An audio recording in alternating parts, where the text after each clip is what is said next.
ભુજમાં ગાડીમાંથી battery diesel ચોરી થવાનો મામલો. રિપોર્ટ બાય કરણ વાઘેલા, ભુજ. મારું નામ રમેશ દેવજી આહિર.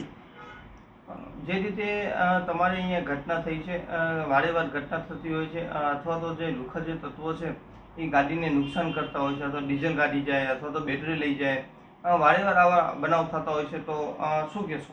આજથી સાહેબ 4 દી પહેલાં બેટરી નીકળી ગઈ ટેમ્પામાં, અને 4 દી પાછળ આજે રાતના 2 બેટરી 50 લીટર ડીઝલ અને વાયર ને ગાડીમાં નુકસાન થોડું જાજુ કરી ગયા.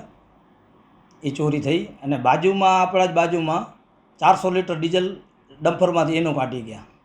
એટલે આ વારે વાર આવો બનાવ થતો હોય છે. અહીંયા આજે બાજુમાં પાર્કિંગ છે, એમાં તો લગભગ મહિનામાં એકાદી 2 વાર થાય જ છે.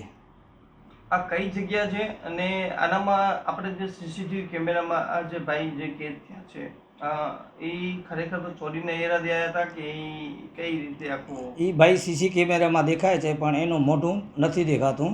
સીસી કેમેરામાં આવી ગયા છે. હા, તો અહીંયાની સ્થાનિક પોલીસ છે, એને તમે કોઈ જાણ કરી અથવા તો કોઈ કરવાની બાકી છે, અથવા તો શું પેટ્રોલિંગ વધારવાની? એ ફરિયાદ કરેલી છે, અવારના કાચી ફરિયાદ આપેલી છે. બાકી હવે પોલીસ જે કાર્યવાહી કરે છે. અહીંયા કોઈ પેટ્રોલિંગ વધારવાની માંગ કરવામાં આવી છે, અથવા તો કેટલા લોકો અહીંયા ધંધાકીય છે? પેટ્રોલિંગ કરે તો બહુ સારું. આ એરિયામાં બારોબાર ચોરી બહુ થાય છે. અંદરના વિસ્તારમાં ચોરી ઓછી થતી, જે માધાપર અંદર વિસ્તારમાં અમે હતા ત્યારે ન થતી, પણ અહીંયા આવ્યા વાયા બહુ ચોરી થાય. તો આજે જે ચોરીનો ઇલ્ઝામ છે, કેટલું તમને નુકસાન થયું છે અને એનું કેટલું? આજથી 4 દી પહેલાં જે ગઈ એ 8 થી 10 હજારની બેટરી એ ગઈ, અને આજે 20 થી 25 હજારનું આજે નુકસાન થયું.